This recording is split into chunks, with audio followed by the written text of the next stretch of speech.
우리 주 예수 그리스도의 아버지 하나님을 찬송하리로다.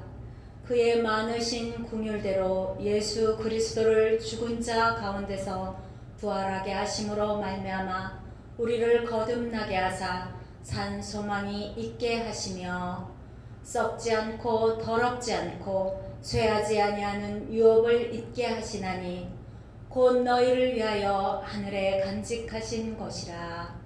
너희는 말세에 나타내기로 예비하신 구원을 얻기 위하여 믿음으로 말미암아 하나님의 능력으로 보호하심을 받았느니라. 그러므로 너희가 이제 여러 가지 시험으로 말미암아 잠깐 근심하게 되지 않을 수 없으나 오히려 크게 기뻐하는도다.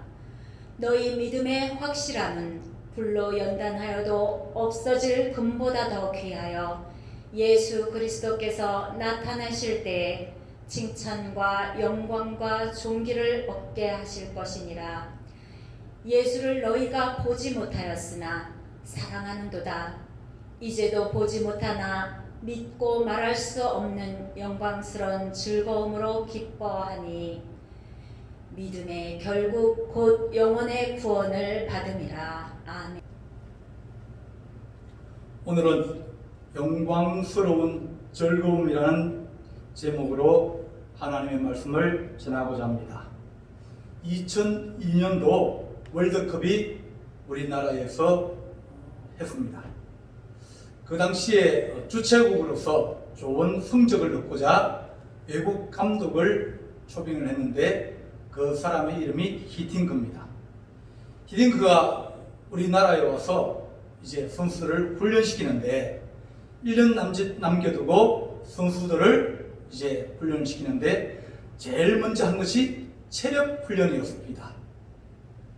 그 감독이 생각하기에 이 아시아 선수들은 체력이 제일 먼저 문제가 있고, 두 번째는 기술적인 문제가 있고, 세 번째는 전술적인 문제가 있다. 그렇게 여겼습니다. 6개월 동안 계속 선수들을 뛰고 그리고 여러 가지 체력 훈련을 하고 그러면서 점점 선수들이 하는 얘기가 우리가 축구 선수지 달리기 선수인가? 우리가 공차로 왔지 이렇게 매일 산에 달리고 또 뭘 쥐고 나르고 그렇게 체력 훈련만 하는가? 그렇게 불평을 많이 했습니다. 그리고 다른 나라 선수들을 불러서 친선 게임을 하는데 꼭 공을 차고 나면 5대0 이렇게 이제 결과가 나왔습니다. 한 번도 못 이긴 겁니다. 그러니까 선수들이 생각하기에 이거 차면 5대0이고 부끄러워서 어디서 얼굴을 못 들고 다닌다. 그렇게 얘기를 했습니다. 그래도 히딩크 감독은 아랑곳 없이 그것을 진행을 시켰습니다. 물론 약체인 아시아 나라를 불러가지고 2대0으로 이긴다든지 3대1로 이긴다든지 이기면 사람들이 좋아할 수 있고 또 기뻐할 수 있습니다. 그러나 월드컵을 할 때 그들은 영광스러운 즐거움에 참여하지 못하기 때문입니다. 이렇게 우리나라가 4강에 올라가게 된 그 큰 이유가 바로 엄청난 체력 훈련에 있었다. 이것이 나중에 밝혀졌습니다. 처음에는 나쁜 감독이다, 실력이 없다, 왜 저런 감독을 모셔왔느냐, 그러면서 다시 내보내자, 많은 이야기가 있었지만, 그러나 그가 이 대한민국의 영웅이 되어지고 또 우리에게 영광스러운 즐거움을 함께 나눌 수 있게 된 그 이유가 바로 수모를 참고 비난을 감수하고 영광스러운 즐거움만 바라보았기 때문입니다. 오늘 읽은 베드로 전서의 저자는 베드로입니다. 베드로는 가슴에 참 큰 아픔을 가지고 평생을 살았던 주님의 제자입니다. 주님을 3번씩이나 부인한 사람입니다. 은혜를 많이 받았는데 주님이 특별히 사랑해 주시는데 마지막에는 주님을 3번씩이나 부인하면서 그는 주님을 등지고 외면하고 피하고 그랬습니다. 그래서 베드로는 평생 살면서 내가 주님의 가슴에 못을 박은 사람이다. 주님께서는 나를 한 번도 부인하지 아니하시고 나를 싫다하지 않았는데 나는 내가 어떤 어려움을 피하기 위해서 주님을 외면하고 주님을 부인하고 주님을 내가 모른 채 하였다. 그렇게 후회하면서 다시는 이런 일이 없어야 하겠다. 그렇게 가슴에 품고 살았던 제자가 바로 베드로입니다. 성경에 보면 서마나 교회가 있는데 서마나 교회에 폴리갑이라는 목사님이 계셨습니다.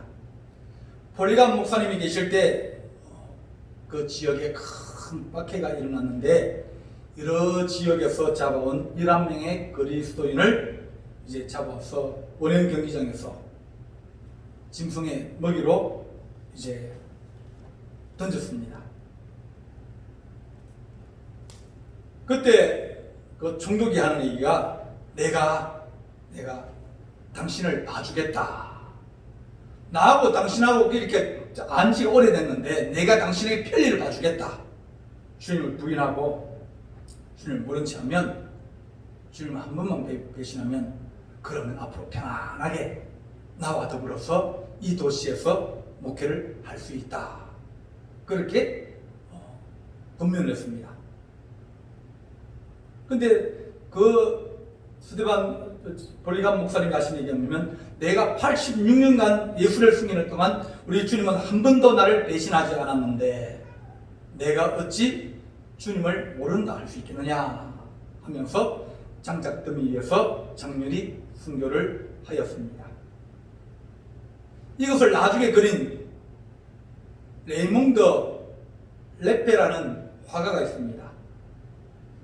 스데반이 순교하는 장면을 그림을 그리는데 그 그림 아래쪽에 조그만하게 자신의 모습을 그렸습니다.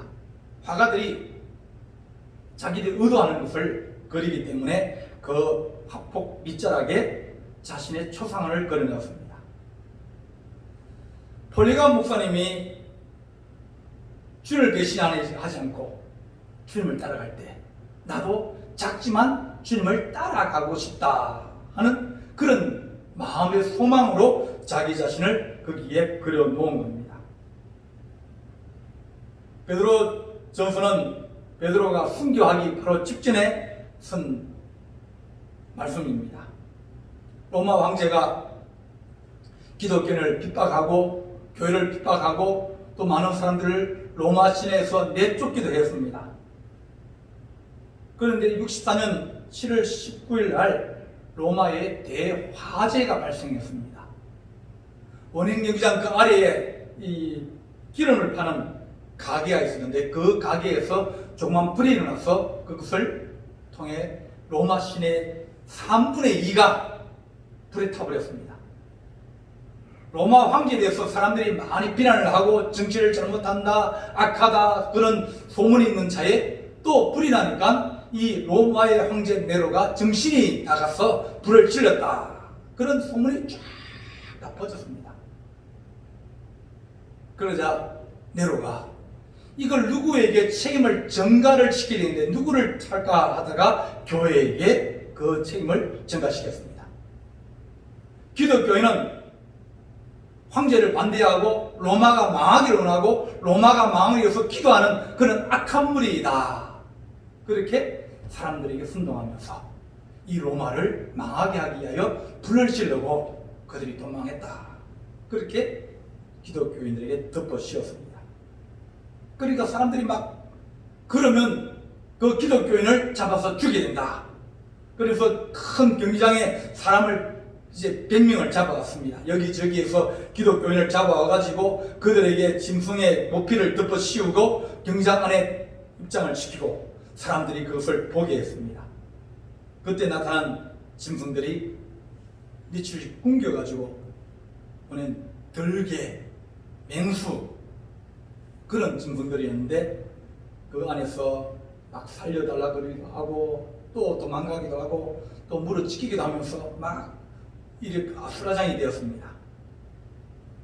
밤에는 예수 믿는 사람을 이제 양초로 만든 옷을 입혔습니다.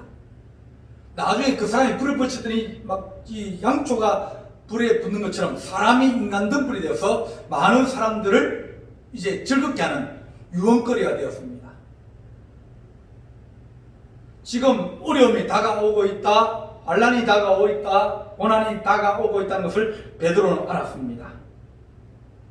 그래서 베드로는 로마에 있는 기독교인들에게 편지를 하는 겁니다. 우리에게 고난이 다가오고 환난이 다가오고 어려움이 다가오는데 우리가 그것을 견디어야 한다. 견디어야 하는데 첫 번째는 우리 주님이 부활하신 주님이시기 때문에 그 부활 안에 영광스러운 즐거움이 있다. 주님의 부활이 영광스러운 즐거움이라고 그렇게 말씀하여 주셨습니다. 성도에게 가장 중요한 것은 부활입니다. 부활은 다시 살아난다. 죽었다가 다시 살아난다. 그런 뜻을 가지고 있습니다. 수치와 아픔과 고난과 고통을 영광으로 바꾸는 힘이 바로 부활입니다. 고린도전서 15장 39절 말씀에 육체는 다 같은 육체가 아니요 하나는 사람의 육체요 하나는 짐승의 육체요 하나는 새의 육체요 하나는 물고기의 육체라. 하늘에 속한 형체도 있고 땅에 속한 형체도 있으나 하늘에 속한 것의 영광이 따로 있고 땅에 속한 것의 영광도 따로 있다. 그렇게 말합니다. 부활이 땅에 있는 모든 것을 변화시키는 겁니다. 영광스러운 것은 영광스러운 것으로 변화시키고 악한 것은 악한 것으로 이제 심판과 저주로 바뀌어지는 것이 부활입니다. 우리 주님께서 십자가의 고난을 당하심으로 말미암아 그의 뜻을 이루시고 또 많은 사람들을 생명으로 인도하여 주신 그것이 바로 부활입니다. 십자가를 영광으로 변화시키는 그 힘과 능력이 부활의 소망에 있다고 우리에게 말씀해 줍니다. 지금의 모습은 중요하지 않습니다. 지금의 처지는 그렇게 많이 중요하지 않습니다. 마지막 때 변화되느냐 변화되지 않느냐. 변화되면 그대로 있는 겁니다. 변화되면 영광으로 바뀌는 것입니다. 오늘 읽은 베드로전서 1장 4절 말씀에 썩지 않고 더럽지 않고 쇠하지 아니하는 유업을 있게 하시나니 곧 너희를 위하여 하늘에 간직하신 것이라. 그것이 죽은 자 가운데서 부활하게 하심으로 말미암아 우리에게 소망을 주셨다고 그렇게 말씀합니다. 우리 주님의 부활이 우리에게 그렇게 변화시켜 주신다고 하신 약속입니다. 일사가구라는 그런 주기철 목사님의 일대기의 영화가 있습니다. 1938년 많은 사람들이 신사참배는 국민의례다. 신사참배는 종교행위가 아니다. 그래서 신사참배를 이제 총회에서 조선 예수교 장로회 총회에서 신사참배를 가결하고 각 교회에게 신사참배를 하도록 분표를 했습니다. 그때 주기철 목사님은 오직 십자가만 바라보고 주님께 신앙을 버리지 않겠다고 우리가 다짐하고 믿음을 굳게 지키십시오. 그렇게 성도들에게 주문을 했습니다. 잡혀가서 못이 박힌 널빤지 위를 걷게 합니다. 사람들이 많이 회유를 하기도 하고 사람들이 그에게 권면을 합니다. 야, 그냥 넘어가자. 한 번만 넘어가자. 그렇게 얘기합니다. 그때 주기철 목사님이 주님은 나를 위하여 십자가에 죽으셨거늘 어찌 내가 죽음이 무섭다고 내 주님을 모른 채 하오리까. 주님을 위해서는 내가 10번을 죽어도 좋지만 주님을 버리고 내가 100년, 1000년을 산들 무슨 유익이 있겠습니까?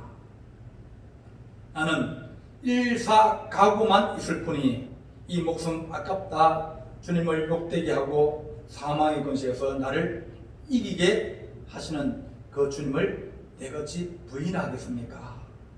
그러면서 그는 순교를 했습니다. 우리 주님이 우리에게 하신 말씀이 죽은 자의 부활은 곧 영광의 즐거움에 이르게 하는 하나님의 지름길이다. 그렇게 말씀하여 주십니다. 베드로는 성도들이 분명합니다. 재난이 다가온다. 위기가 온다. 어려움이 온다. 그러나 우리가 믿음 잃지 말아야 된다고 그는 얘기합니다.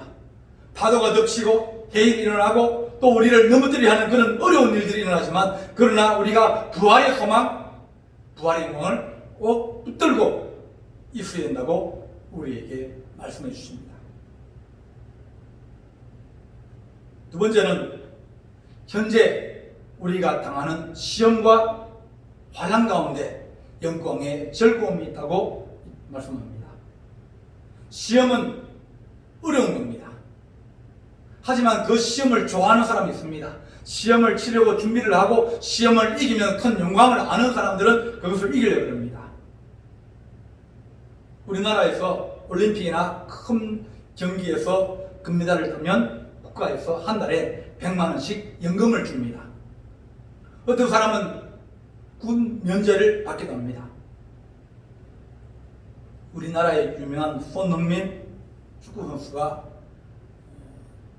이 U23 그러니까 23세 이하 자카르타 팔렘방 아시아 게임에서 우승을 해가지고 군대가 면제되었습니다. 그 사람의 군대가 면제된 가치를 380억으로 계산하고 있습니다. 3년 동안 벌어들일 수 있는 금액입니다. 그는 어떻게 하든지 시합을 하려고 했습니다. 어려움이 있고 훈련을 해야 되고 맞추고 그래야 되지만 그러나 그는 시합을 해가지고 영광의 즐거움에 이르려고 애를 썼습니다. 이기기를 원하는 자들은 시험을 좋아합니다. 시험을 쳐야 등수가 나오고 등수가 나와야 내가 그 영광의 즐거움을 우리가 누릴 수 있기 때문입니다. 베드로전서 1장 6절 말씀에 그러므로 너희가 이제 여러 가지 시험으로 말미암아 잠깐 근심하게 되지 않을 수 없으나 오히려 크게 기뻐하였다. 환난이 오고 어려움이 오고 역경이 오고 시험이 오는데 기뻐하는 그 사람들이 바로 이 베드로가 편지하는 성도의 모습입니다.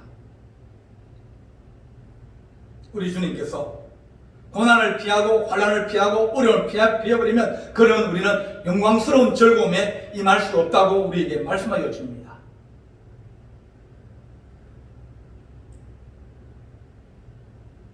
믿음의 시련이 인내를 만들어내고 인내가 성도를 온전하게 한다. 온전하게 한다는 것은 깨끗하게 한다, 완전하게 한다, 부족한 것을 채우게 한다. 그런 뜻입니다. 하나님 우리가 환난을 당하고 어려움을 당하고 또 시험을 당하지만 그러나 우리의 믿음이 하나님 그것에서 분명하게 색깔이 드러나게 하여 주시옵소서. 시간이 지나면 다 드러납니다. 금과 구리는 똑같은 색깔입니다. 우리가 금을 한자로 쓸 때 쇠김자를 씁니다. 쇠김자가 금입니다. 그런데 구리를 표현할 때 구리 동자는 쇠김자에다가 같을 동자를 두 개 합쳐가지고 이제 구리 동자를 만듭니다. 금과 같다 그런 뜻입니다. 색깔이 같은 거예요. 금과 같이 색깔도 똑같고 금과 같이 어떤 역할도 많은 것을 합니다. 그러나 시간이 지나면 금은 100년이 지나고 500년이 지나고 1000년이 지나도 색깔이 변하지 않습니다. 왕의 무덤에서 발굴되는 여러 가지 중에서 썩지 않은 것은 오직 금밖에 없었습니다. 그러나 구리는 색깔이 지나면 푸르푸름하게 녹였습니다. 색깔이 변하는 거예요. 우리가 환난이 오고 어려움이 오고 역경이 오면서 우리의 신앙이 하는 그것에서 분명하게 색깔이 드러나게 하여 주옵소서. 환난과 어려움이 와도 변하지 않는 그런 금과 같은 정금 같은 믿음으로 우리가 다시 세워지는 하나님의 거룩한 은혜를 우리 성도들이 누리기를 간절히 축원합니다. 귀한 것, 영광스러운 것은 환난이 오고 어려움이 오고 역경이 와도 변하지 않습니다. 사람이 마음이 변할 따름이지 영광은 변하지 않습니다. 베드로가 주의 성도에게 말합니다. 오늘 읽은 말씀 7절 말씀에 너희 믿음의 확실함은 불로 연단하여도 없어질 금보다 더 귀하다. 불로 연단하여도 없어지지 않고 오히려 더 금이 반짝반짝 빛나여 더 귀한 것이 되어질 때 우리 하나님이 그리스도 예수께서 나타나실 때에 칭찬과 영광과 존귀를 얻게 하실 것이라. 그렇게 말씀해 주십니다. 환난입니까? 어려움입니까? 믿음까지 힘들게 하는 그런 여러 가지 상황과 역경이 우리에게 옵니까? 불로 연단하여도 없어지지 않는 존귀한 믿음을 가지시기를 간절히 바랍니다. 세 번째는 미래의 영광스러운 즐거움이 우리 성도들에게 있습니다. 우리 주님 우리에게 늘 얘기합니다. 마지막 때에 주님 오실 때에 그렇게 말씀하셨습니다. 영광 마지막 때 주의 오실 때 주께서 천사장의 나팔 소리와 주의 호령으로 이 땅에 임하실 때 그때를 우리는 재림이라 그럽니다. 다시 오신다. 그런 뜻이 재림입니다. 우리 주님이 이 세상에 다시 오신다고 하셨습니다. 오셔서 심판하시는데 진짜와 가짜를 심판하십니다. 데살로니가전서 4장 13절 말씀에 형제들아 자는 자들에 관하여서는 너희가 알지 못함을 우리가 원하지 아니하노니 이는 소망 없는 다른 이와 같이 슬퍼하지 않게 하렵니다. 우리가 성도를 먼저 보낼 때가 있습니다. 부모와 형제를 먼저 보낼 때도 있습니다. 그러나 하늘에 소망이 있는 사람은 기쁨이 있습니다. 슬픔 가운데 주의 주시는 소망이 있기 때문에 우리가 잠시 슬퍼하지만 영원히 슬퍼하지 않는 겁니다. 우리가 주 예수께서 죽으셨다가 다시 살아나심을 믿을진데 이와 같이 예수 안에서 잠자는 자들도 그와 함께 데리러 오시리라. 우리 주님이 다시 오신다고 우리에게 말씀해 주셨습니다. 요한계시록 19장 9절 말씀에 천사가 내게 말하기를 기록하라. 어린 양의 혼인잔치에 청함을 받은 자는 복이 있다. 또 내게 말씀하시되 이것은 하나님의 참된 말씀이라. 요한계시록 19장 9절 말씀입니다. 어린 양의 혼인잔치는 어린 양은 우리 주님이 우리 십자가에서 우리 죄를 짊어지시고 어린 양처럼 묵묵히 지고 가는 그런 모습을 상징하는 겁니다. 어린 양은 예수님입니다. 예수님께서 혼인잔치를 벌여놓고 주의 종들을 초청하십니다. 주의 성도를 불러주십니다. 우리 큰 잔치에 불러주셔서 그 잔치의 영광의 자리에 함께하여 주시는 즐거움이 우리에게 있다고 말씀하여 주셨습니다. 잘했다. 수고했다. 애썼다. 그렇게 영광의 자리에서 우리가 주님을 맞이하는 거룩한 소망을 우리에게 가지라고 말씀하여 주십니다. 예수를 너희가 보지 못하였으나 사랑한도다. 이제도 보지 못하나 믿고 말할 수 없는 영광스러운 즐거움으로 기뻐한다. 이것이 오늘 읽은 베드로전서 1장 8절입니다. 지금은 너희가 하늘의 영광을 받지 못하지만 그러나 그것을 믿고 그것을 의지하면서 말할 수 없는 영광스러운 즐거움으로 너희가 기뻐한다. 하나님 우리가 이 땅을 살아가면서 하나님의 거룩한 영광을 기뻐하게 하여 주옵소서. 그 즐거움에 참여하는 주의 자녀가 되게 하여 주옵소서. 이 세상에 살면서 돈이 없어서 소름을 당할 때도 있습니다. 무시를 당할 때도 있고요. 내가 크게 배우지 못하여서 배운 사람들에게 무시를 당할 때도 있고 소름을 당할 때도 있습니다.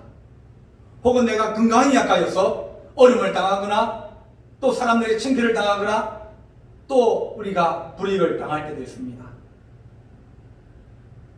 그러나 잠시 우리가 당하는 겁니다.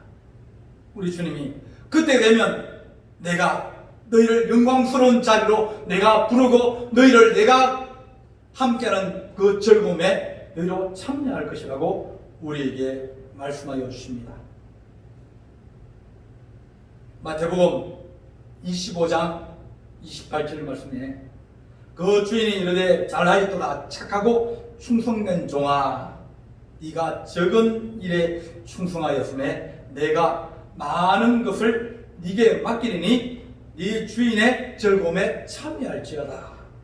그렇게 말씀하셨습니다.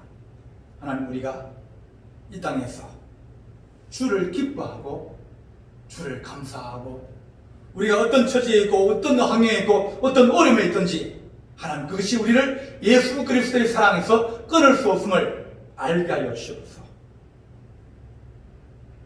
고린도전서 15장 17절 말씀에 그리스도께서 다시 살아나신 일이 없으면 너희 믿음도 헛되고 너희는 여전히 죄 가운데 있을 것이요 또한 그리스도 안에서 잠자는 자도 나아였으리니, 만일 그리스도 안에서 우리가 바라는 것이 다만 이 세상뿐이면 모든 사람 가운데 우리는 더욱 불쌍한 자이라.